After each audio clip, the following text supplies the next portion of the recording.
సంక్షోభం ఎదుర్కొంటున్న నేపాల్ తాత్కాలిక సారథి ఎవరన్న దానిపై ఉత్కంఠ వేడింది. మాజీ చీఫ్ జస్టిస్ సుశీలా కర్కి తాత్కాలిక ప్రధానిగా ఖరారయ్యారు.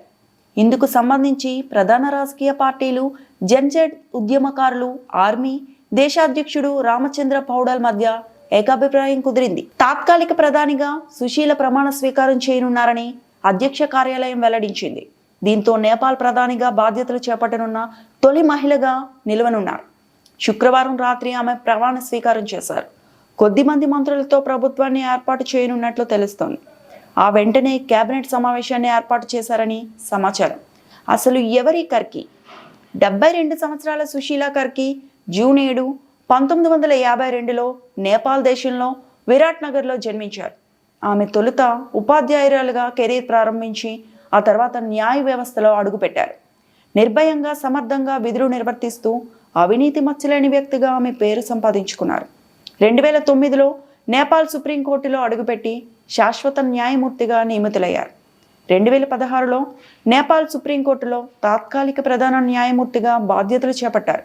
ఆ తర్వాత రాజ్యాంగ మండలి సిఫార్సు మేరకు చీఫ్ జస్టిస్గా పూర్తి స్థాయి బాధ్యతలు ఆమె చేపట్టి నేపాల్ తొలి మహిళా ప్రధాన న్యాయమూర్తిగా రికార్డు సృష్టించారు.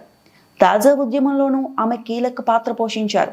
బనారస్ హిందూ విశ్వవిద్యాలయంలో అభ్యసించిన కర్కి ఇటీవల ఓ ఇంటర్వ్యూలో మాట్లాడుతూ భారత ప్రధాని నరేంద్ర మోడీతో స్నేహపూర్వక సంబంధాలు ఉన్నాయని పేర్కొన్నారు. సామాజిక మాధ్యమాల నిషేధంతో మొదలై అవినీతికి వ్యతిరేక ఉద్యమంగా మారిన నేపాల్ ఆందోళనలు హింసాత్మకంగా మారాయి. దీంతో నేపాల్ ప్రధాని కేపీ శర్మ సహా పలువురు మంత్రులు తమ పదవులకు రాజీనామా చేశారు. దీంతో కొత్త సారథిని ఎన్నుకునేందుకు జనరేషన్ జెడ్ ఉద్యమకారులు ప్రయత్నాలు చేశారు.